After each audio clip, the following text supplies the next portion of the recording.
warahmatullahi wabarakatuh. Waalaikumsalam warahmatullahi wabarakatuh. Apa kabar hari ini anak-anak? Alhamdulillah sehat Bu. Alhamdulillah sehat semua ya. Berarti semua hari ini bisa mengikuti kegiatan pembelajaran. Sebelum itu Ibu absen terlebih dahulu ya. Mas Rizky Hadir Bu. Mbak Atika, Hadir. Ayu Wafa, Hadir. alhamdulillah hadir semua ya. Sebelum kita mulai pembelajaran hari ini, alangkah baiknya kita berdoa terlebih dahulu agar kegiatan belajar hari ini berjalan dengan lancar. Berdoa dimulai. A'udzu billahi minasyaitonir rajim. Bismillahirrahmanirrahim. Alhamdulillahi rabbil alamin. Ar-Rahmanir Rahim. Maliki yaumiddin. Iyyaka na'budu wa iyyaka nasta'in. Ihdinas siratal mustaqim. Siratal ladzina an'amta 'alaihim ghairil maghdubi 'alaihim waladdallin. Rabbighfirli wa liwalidayya amin ya rabbal alamin. Setelah itu kita menyanyikan lagu Indonesia Raya sebagai wujud toleransi kita kepada Republik Indonesia.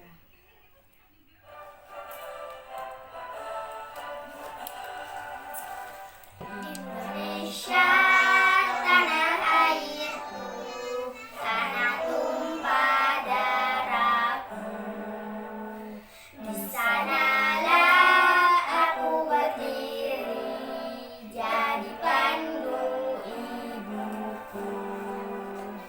Indonesia kebangsaanku, bangsa dan tanah airku. Marilah kita berseru, Indonesia bersatu. Hiduplah tanahku, hiduplah negeriku, bangsaku, rakyatku semuanya. Bangunlah jiwanya, bangunlah badannya untuk Indonesia Raya. Indonesia Raya, merdeka, merdeka, tanahku, negeriku yang ku cinta. Indonesia Raya, merdeka, merdeka, hiduplah Indonesia Raya. Indonesia Raya, merdeka, merdeka, tanahku, negeriku yang ku cinta.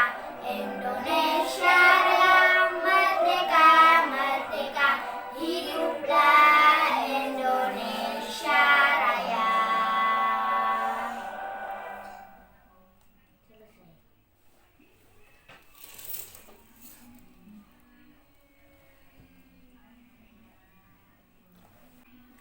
Kegiatan selanjutnya yaitu literasi. Kalian baca teks yang sudah Ibu berikan di lembar kedua yaitu wujud benda. Ibu beri waktu 3 menit, silahkan dibaca.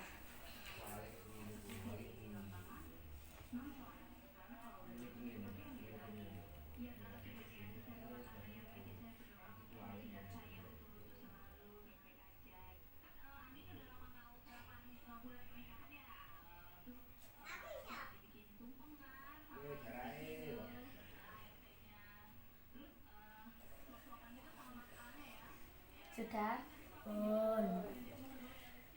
Nah, itu tadi yaitu kegiatan literasi. Dengan membaca kita dapat mengetahui berbagai ilmu dan materi. Hari ini kita akan mempelajari subtema 7 subtema 2 yaitu peristiwa kemerdekaan seputar proklamasi kemerdekaan, dengan tujuan agar kita mengetahui peristiwa pada zaman dahulu. Dan nanti kita juga akan bereksperimen tentang perpindahan kalor. Sekarang Ibu bagi menjadi beberapa kelompok ya. Mas Rizky kelompok 1, Mbak Tika kelompok 2, dan Mbak Ayun kelompok 3. Sebelum itu Ibu akan menampilkan video tentang kalor.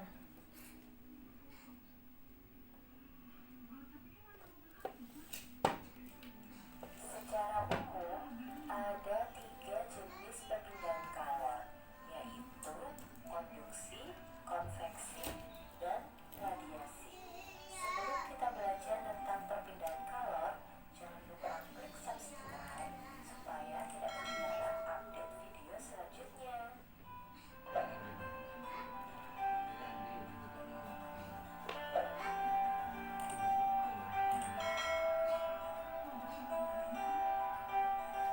Saat kita menyetrika, setrika yang panas bersentuhan dengan kain yang disetrika. Kalor berpindah dari setrika ke kain. Perpindahan kalor seperti ini disebut juga dengan konduksi. Nah, bagaimanakah proses perpindahan kalor secara konduksi itu? Konduksi adalah perpindahan kalor melalui zat padat tanpa disertai perpindahan partikel-partikel zat. Sebatang logam yang dipanaskan pada salah satu ujungnya, sedang ujung yang lain kita pegang, maka akan terasa panas karena kalor berpindah dari ujung yang dipanaskan ke ujung yang kita pegang.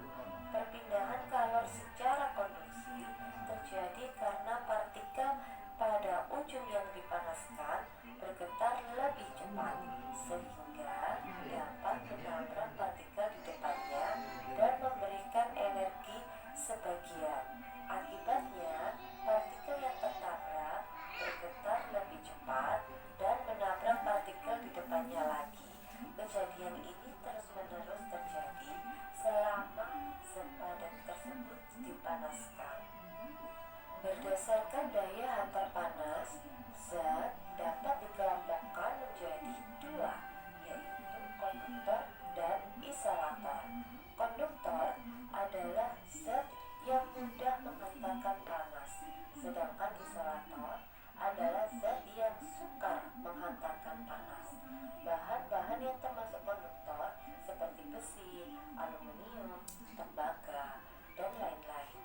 Sedangkan bahan-bahan yang termasuk isolator adalah udara, air,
atas laut, sehingga udara di atas darat naik digantikan dengan udara di atas laut. Maka terjadilah aliran udara dari laut ke darat. Angin laut dimanfaatkan oleh nelayan untuk kembali ke darat atau ke pantai setelah mereka menangkap ikan.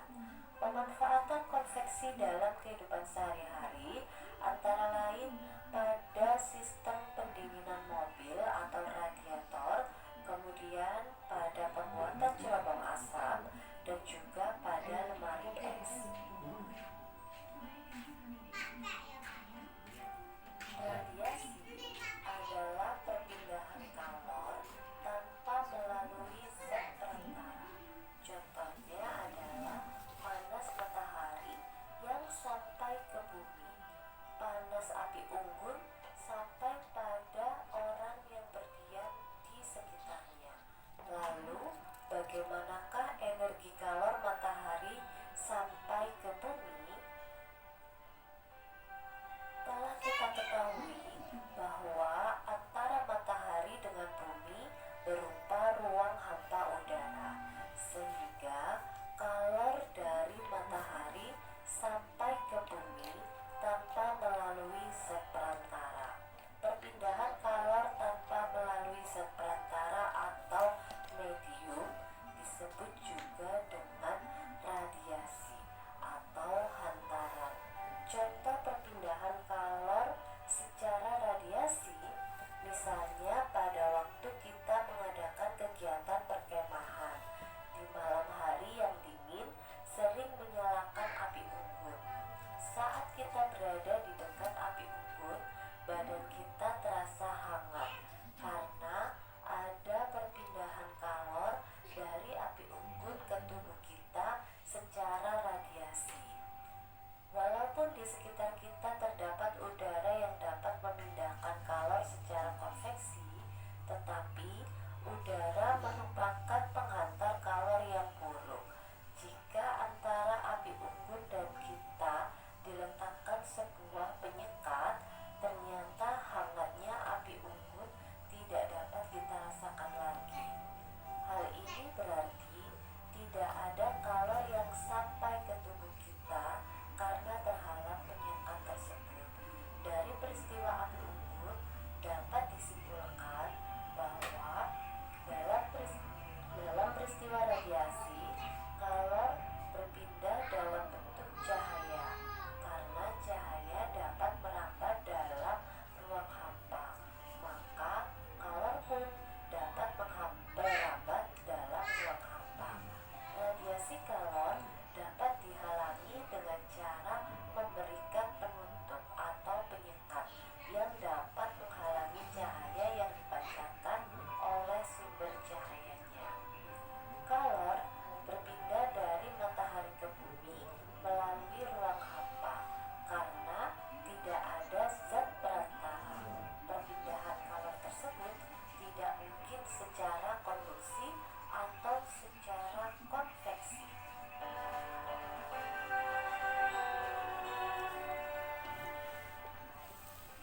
Sudah selesai.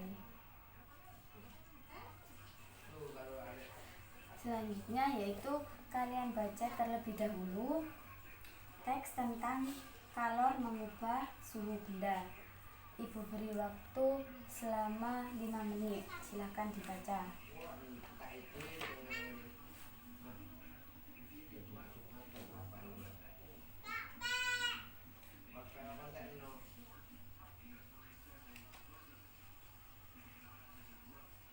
Setelah melihat video tadi, Ibu akan melakukan eksperimen sederhana.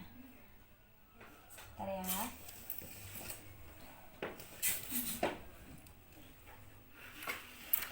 Kita akan melakukan eksperimen sederhana. Alat-alat yang dibutuhkan yaitu ada sendok logam, gelas kaca, dan juga ini air panas yang sudah Ibu sediakan. Sekarang Ibu akan mencoba eksperimen sederhananya terlebih dahulu.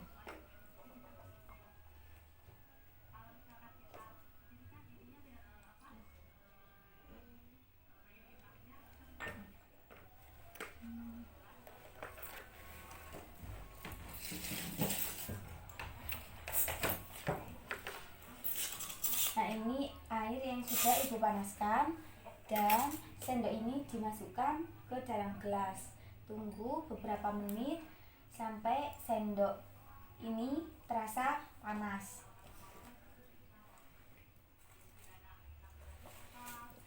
Eksperimen ini yaitu untuk membuktikan bahwa hal ini merupakan perpindahan kalor secara konduksi, karena panas yang mengalir dari air panas ke ujung sendok disebut perpindahan kalor secara konduksi.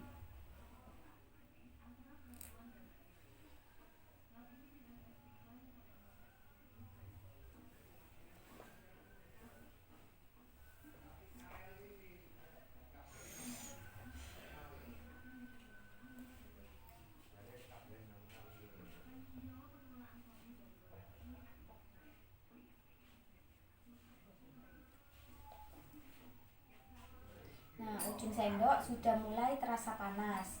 Berarti terbukti bahwa perpindahan kalor secara konduksi ini dari panas yang mengalir dari air panas mengalir ke ujung sendok. Mbak Ayun bisa dirasakan ujung sendoknya, apakah terasa panas? Panas. Mbak Tika, apakah terasa panas? Mas Rizky, apakah terasa panas? Baik. Setelah itu kalian akan melakukan eksperimen sederhana seperti apa yang Ibu lakukan.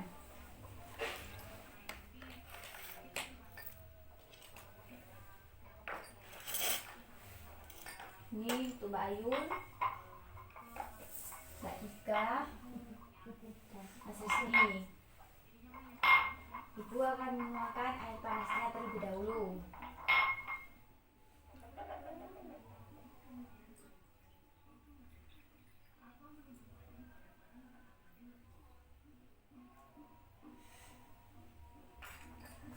Dan ini sendoknya dimasukkan sendiri-sendiri.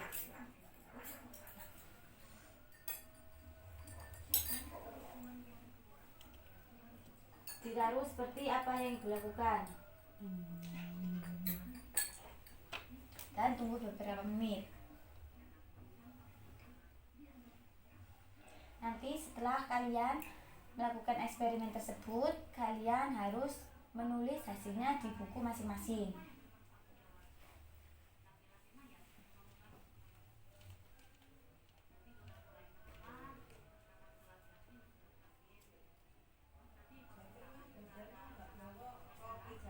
Coba dicek apakah sendok kalian sudah terasa panas atau belum. Sudah. Kelompok 2, Sudah. kelompok 1, Mas Rizky? Sudah.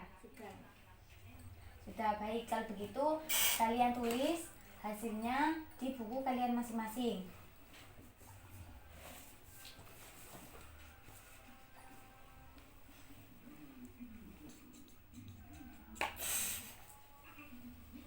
Apakah sudah selesai anak-anak? Sudah, Bu. Sekarang kelompok 1 bisa menjelaskan hasilnya. Apakah hasilnya, Mas Rizky? Perpindahan kalor secara konduksi. Kenapa kok bisa perpindahan kalor secara konduksi? Karena sendok bisa panas seperti air yang dimasukkan ke dalam gelas. Bagus, benar sekali. Karena sendok bisa panas seperti air yang dimasukkan ke dalam gelas. Apakah kelompok 2 dan 3 hasilnya sama seperti kelompok 1? Sama. Nah, kita sudah melakukan eksperimen sederhana. Apa itu kalor? Kalor adalah energi panas yang bisa berpindah dari benda yang bersuhu lebih tinggi ke benda yang bersuhu lebih rendah. Nah, kalor yaitu bentuk energi yang disalurkan antara dua atau lebih sistem dengan lingkungannya berdasarkan perbedaan suhu antara keduanya. Sekarang Ibu akan memperlihatkan video tentang penjajahan di masa lalu.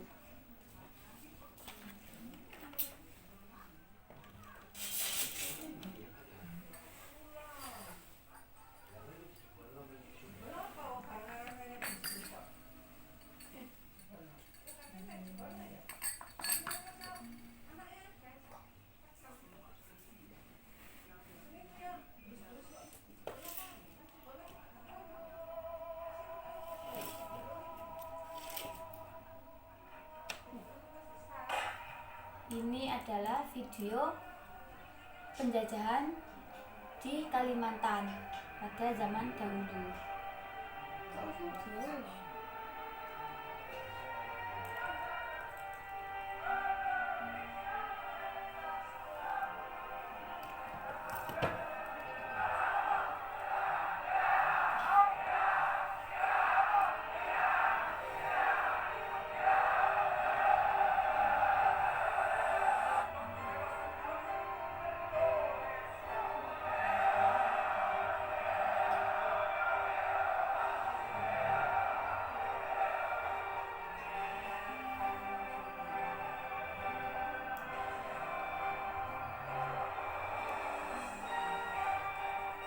Nah, pada zaman dahulu juga kalor sudah ada, yaitu seperti lampu ublik. Apakah kalian tahu lampu ublik?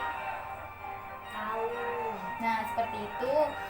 Pada zaman dahulu sudah ada kalor.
Itu tadi video penjajahan di masa lalu.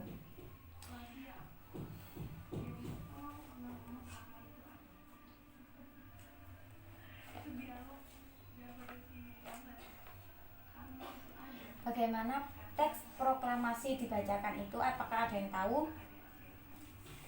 Tidak. Nah, proklamasi kemerdekaan Indonesia dilaksanakan pada hari Jumat tanggal 17 Agustus 1945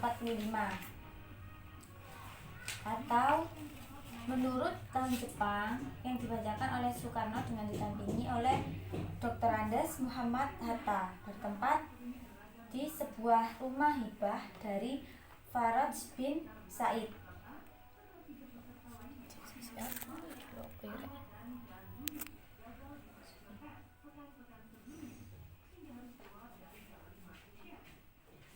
Kata-kata dan deklarasi proklamasi tersebut harus menyeimbangkan kepentingan-kepentingan internal Indonesia dan Jepang yang saling bertentangan pada saat itu.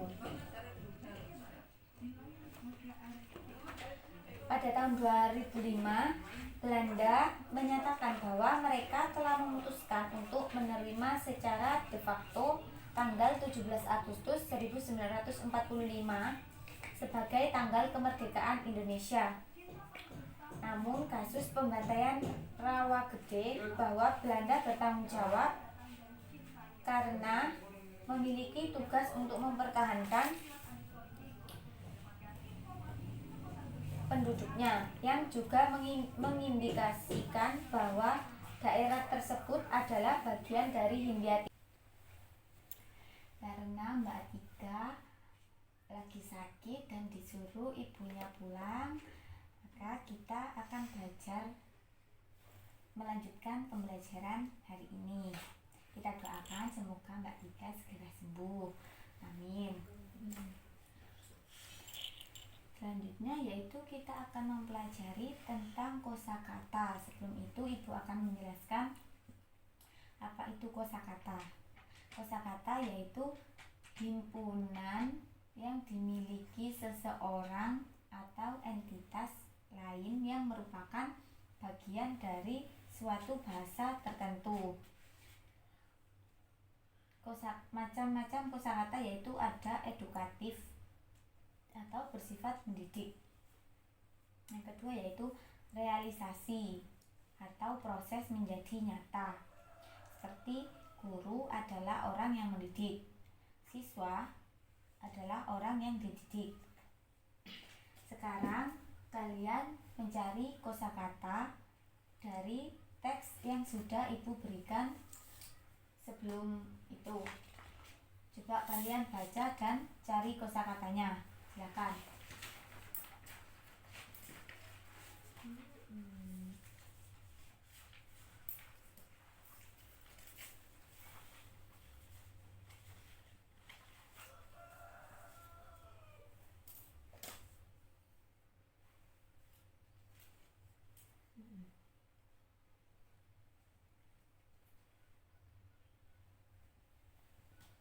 Nah, ini kosakatanya. Gembira, terus air, dan ini revolusi. Mas Rizky gimana? Bisa? Bagus. Nah, setelah itu nanti di akhir pembelajaran kalian kumpulkan hasil dari mencari kosakata tersebut di meja depan ya. Cukup di sini kalian mempelajari kosakata hari ini. Sebelum Ibu menyimpulkan pembelajaran hari ini, Ibu mau bertanya terlebih dahulu kepada Mas Rizky. Kapan teks proklamasi dibacakan? Teks proklamasi dibacakan pada tanggal 17 Agustus. Bagus, benar sekali. Dan sekarang Ibu mau bertanya kepada Mbak Ayun. Faktor yang mempengaruhi penjajahan di Indonesia pada zaman dahulu ada dua, yaitu faktor eksternal dan faktor internal. Coba sebutkan faktor eksternal dan faktor internalnya. Faktor berkembangnya zaman kebebasan. Faktor internalnya Indonesia kaya akan sumber daya alam dan rempah-rempah. Bagus, benar sekali. Terakhir pertanyaan untuk Mas Rizky. Di mana teks dibacakan dan siapa yang membuat teks tersebut? Teks dibuat oleh Soeharto Hatta. Ya. Dan di mana teks dibacakan? Daripada faedah. Ya, benar sekali. Nah, itu tadi pertanyaan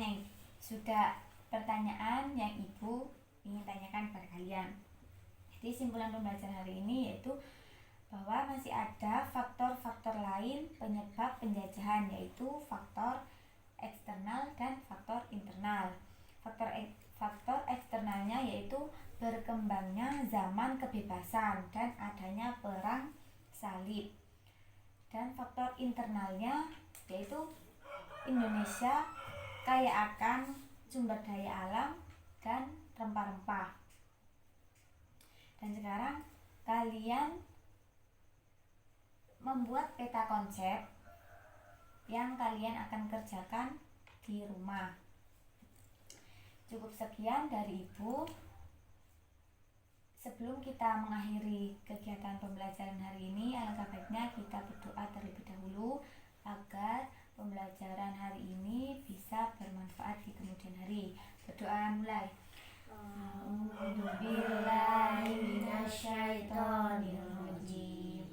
Bismillahirrahmanirrahim.